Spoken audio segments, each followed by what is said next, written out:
Vamos lá então, seguindo a vibe do direito empresarial, mais uma questão, a 13ª questão que a gente resolve nesse curso de resolução de exercício só de parte geral, porque nós já respondemos outras, societário, etc. São 13 só de parte geral.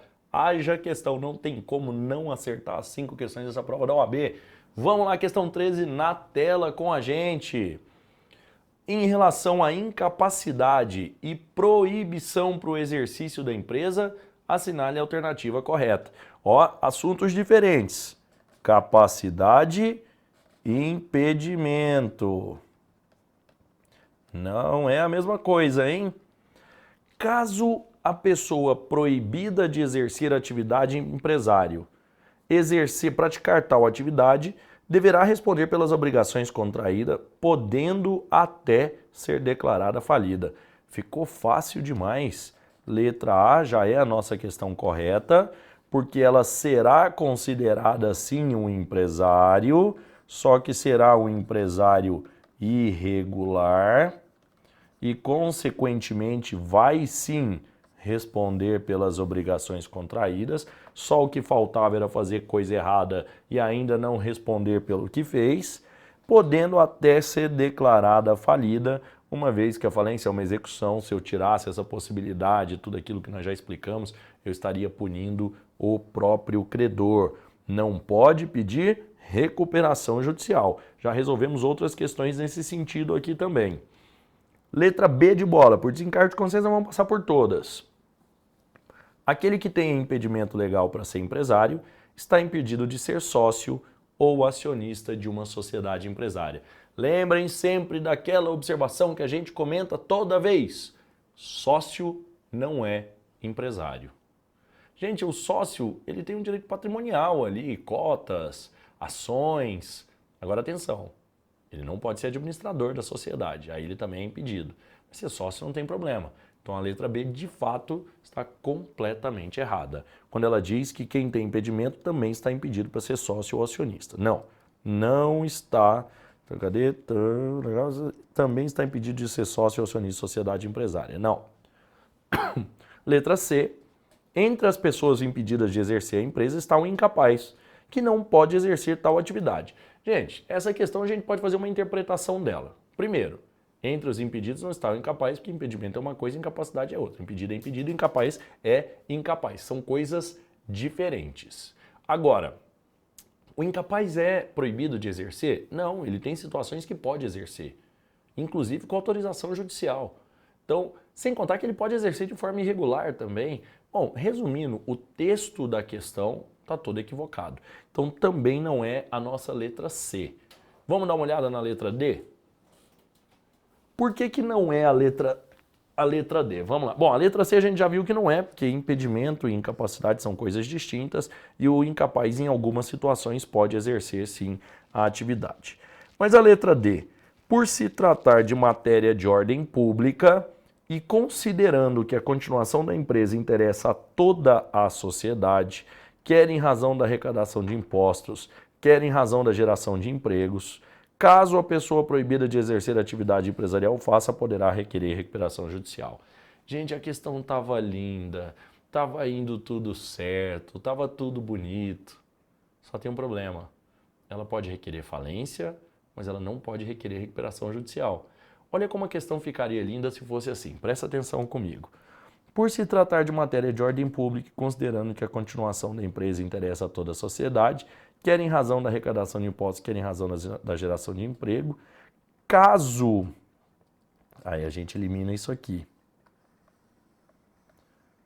Poderá requerer recuperação judicial. Qualquer pessoa, em razão de tudo esse texto lindo e maravilhoso que a letra D colocou, por esse motivo é que existe a recuperação judicial, em virtude desse interesse social na empresa, arrecadação de emprego, impostos, etc. Arrecadação de impostos, geração de emprego, tudo isso, perfeito. Só que o irregular não tem legitimidade para isso. Está lá em 11.101, requisitos da recuperação, entre eles 2 anos de regularidade. Ou seja, a atividade tem que ter pelo menos 2 anos e estar regular.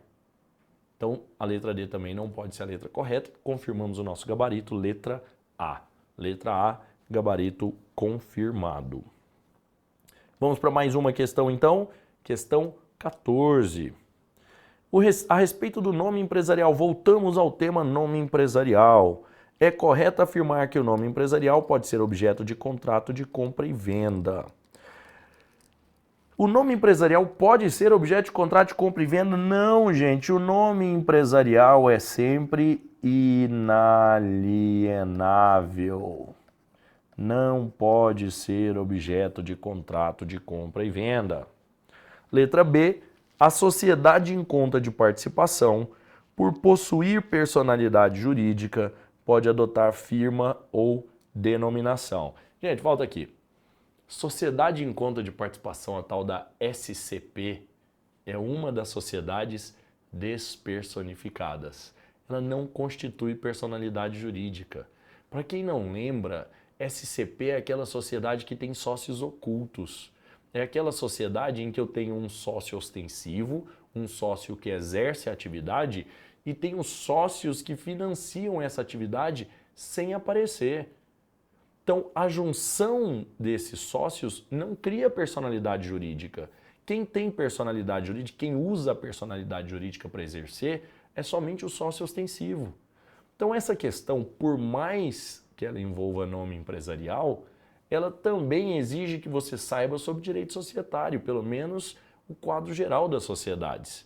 Porque o que está errado aqui é o fato de eu dizer que ela tem personalidade jurídica. E óbvio, o nome é decorrente do direito de personalidade.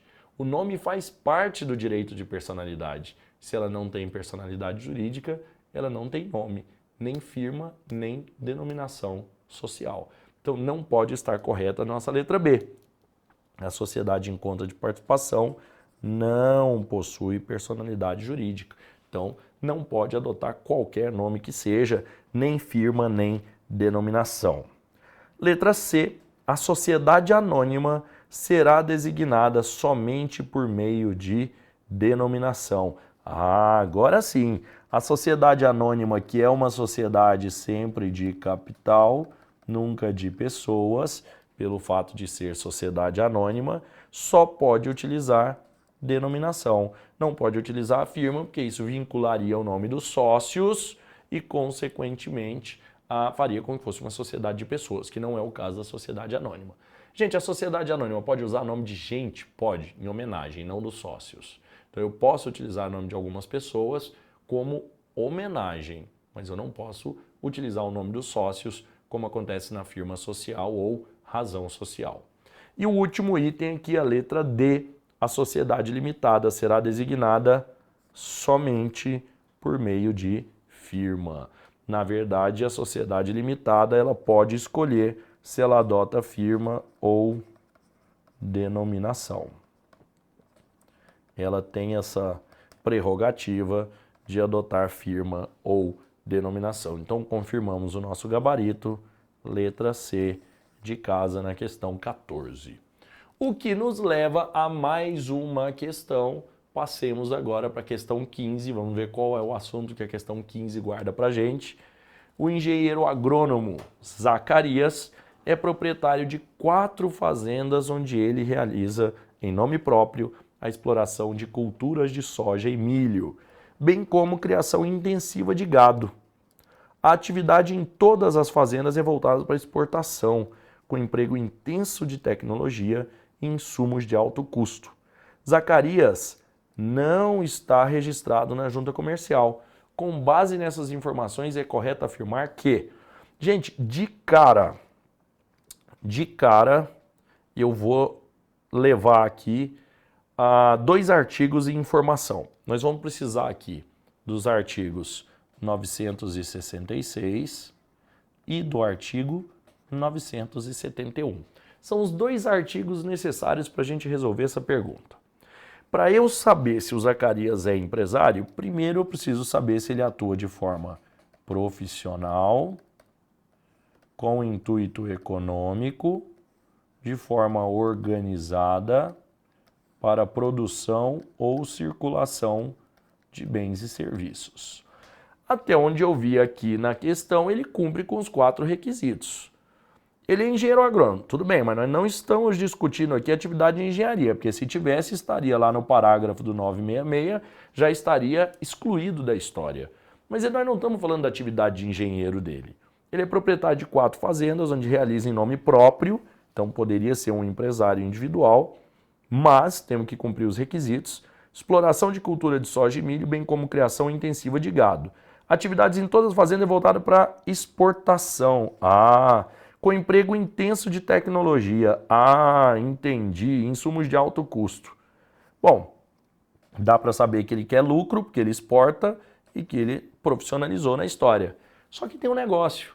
Apesar de ter cumprido com todos os requisitos do 966, isso ainda não faz dele um empresário. Por que isso ainda não faz dele um empresário? Porque, pelo fato de ser uma atividade rural, nós temos que observar o artigo 971, que diz que o registro é que dá a natureza empresária das atividades rurais. Então percebam que o 971 é uma exceção à regra. Nós já comentamos aqui que o registro não é essencial para que você seja empresário, a não ser que você atue na área rural, o agronegócio. Porque se você atua na área do agronegócio, você ainda tem o requisito do registro, que é exclusivo para o agronegócio. Ninguém mais tem esse requisito, só o agronegócio. Por quê? Porque assim determina o artigo 971. Então agora que a gente entendeu que ele cumpre todos os requisitos, mas só pode ser considerado empresário se efetuar o registro na junta comercial, nós vamos analisar as alternativas. Então vem comigo. Letra A. Zacarias, por exercer empresa em caráter profissional, é considerado empresário independentemente de ter ou não registro na junta comercial. Artigo 971, independente de ter ou não registro na junta comercial, fez com que a questão A estivesse incorreta. Então não pode ser a questão A. Letra B. Zacarias, mesmo que exerça uma empresa, uma atividade empresarial, não será considerado empresário pelo fato de não ter realizado seu registro na junta comercial. De novo, o mesmo artigo 971 que tirou a razão do A, deu razão para o B. Mas para confirmar o gabarito, nós vamos ainda na letra C e letra D. Zacarias não pode ser registrado como empresário porque, sendo engenheiro agrônomo, exerce profissão intelectual de natureza científica com auxílio de colaboradores. Na verdade, gente, não tem nada a ver porque ele não está querendo se registrar pela atividade de engenheiro agrônomo, pela atividade de fazendeiro, exportador. Ele não está atuando como engenheiro nesse caso. Zacarias é um empresário de fato por não ter realizado seu registro na junta comercial antes do início da sua atividade, descumprindo a obrigação legal. Também não. Então confirmamos o nosso gabarito na letra B, pautado no artigo 971, gabarito letra B de bola. Simples a questão, direta, fácil, bem palatável. As questões de parte geral são palatáveis do direito empresarial, são fáceis de raciocinar. Bom, mas ainda temos mais questões. Vamos agora para a questão 16, analisar um enunciado um pouquinho maior do que a gente viu até agora. Vamos lá, questão 16. Roberto desligou-se de seu emprego e decidiu investir na construção de uma hospedagem do tipo pousada, no terreno que possui em Matinhos. Roberto contratou um arquiteto para mobiliar a pousada, fez curso de hotelaria e, com os ensinamentos recebidos, contratou empregados e os treinou. Ele também contratou um desenvolvedor de site de internet e um profissional de marketing para divulgar sua pousada. Desde então, Roberto dedica-se exclusivamente à pousada, ou seja, ele vive disso, e os resultados são promissores. A pousada está sempre cheia de hóspedes, renovando suas estratégias de fidelização. Em breve será ampliada a sua capacidade. Vamos conferir se ele cumpre todos os requisitos do 966 aqui? Se ele desligou do seu emprego e foi viver da pousada, ele já cumpriu com o requisito do profissionalismo. Profissionalismo, ok. O intuito dele é lucro? Claro que é. Aqui está dizendo, inclusive, que ele está vivendo disso. Dedica-se exclusivamente à pousada e os resultados são promissores. Ele busca resultados. Então, também tem natureza econômica. O objetivo dele é ter lucro. De forma organizada? Sim. contratou empregados, treinou, a tecnologia, fez curso. Então, tudo isso mostra que é uma atividade organizada. E agora, para produção ou circulação de bens e serviços, sim, se é uma pousada, produção de serviços. Então, ele cumpre todos os requisitos, sendo assim, é uma natureza empresária, até porque não entra nas exceções do 966 como atividade intelectual, etc, etc. Não é uma atividade intelectual, artística, literária ou científica. Então, ele, até aí onde a gente viu, é considerado uma atividade empresária. Agora, vamos ver o que as alternativas pedem da gente. Vamos lá. Alternativas. Considerando a descrição da atividade econômica explorada por Roberto, assinale a afirmativa correta. A atividade não pode ser considerada empresa em razão da falta tanto de profissionalismo do seu titular quanto da produção de bens. Não, produção de bens ou prestação de serviços. E o profissionalismo ficou claro quando diz, inclusive, que ele abandonou o emprego dele, que ele está vivendo, diz que ele não é um hobby para ele. Então, a questão está incorreta. A atividade não pode ser considerada empresa em razão de a prestação de serviço não ser um ato de empresa. Gente, nós nem aplicamos mais a teoria do ato de empresa, o antigo ato de comércio, mas não, a prestação de serviço é prevista no 966, dentro dos requisitos. Letra C, a atividade pode ser considerada empresa, mas seu titular somente será empresário a partir do registro na junta comercial. Também já vimos na questão anterior, já falamos sobre isso, o registro não é requisito para você adquirir natureza empresária. Letra D, a atividade pode ser considerada empresa e seu titular empresário, independentemente de registro na junta comercial. A letra D é a nossa alternativa correta, confirmado, sem nenhum tipo de dúvida. Mais uma vez, uma questão extremamente tranquila. E olha, as questões da FGV, de parte geral, normalmente seguem essa tendência. Como eu comentei com vocês, as questões mais difíceis normalmente envolvem direito societário, sociedade limitada e anônima. Essas, eu concordo com vocês, são normalmente questões muito mais complexas no direito empresarial. Por isso, 4 de 5 é um número bom para quem não gosta, para quem gosta, 5 de 5, a gente fica satisfeito na prova, tá certo? Vamos mais uma? Dá tempo? Dá tempo, claro que dá, sempre dá. Questão 17. Com relação ao nome empresarial, sempre aparece o tal do nome empresarial. Assinale a opção correta. Letra A. Em princípio, o nome empresarial, após ser registrado, goza de proteção em todo o território nacional. Não, eu tenho a impressão que nós respondemos uma questão bem parecida com essa antes. Não é em todo o território nacional, é uma proteção estadual, pelo fato de ser registrado na junta. A junta é uma autarquia estadual. Empresário individual opera sob denominação, também não, opera sobre firma individual. O nome empresarial não pode ser objeto de alienação, é nossa questão correta, não pode ser objeto de alienação, é inalienável.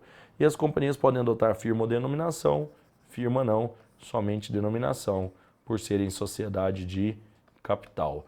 Tenho uma leve impressão de que nós já respondemos essa questão anteriormente. Mas então vamos continuar, porque tem mais de onde veio essa, não vamos perder muito tempo com essa. Vamos para mais uma, tentar resolver mais uma ou duas até estourar o nosso tempo desse bloco. Vamos lá na questão 18, mais uma. Lavanderias Roupa Limpa Limitada, aí o nome fantasia, Roupa Limpa, alienou um de seus estabelecimentos comerciais, e aí novamente nós temos aqui outro assunto que aparece muito, o trespasse. Uma lavanderia no bairro do Jacintinho, na cidade de Maceió, para Caio da Silva, empresário individual.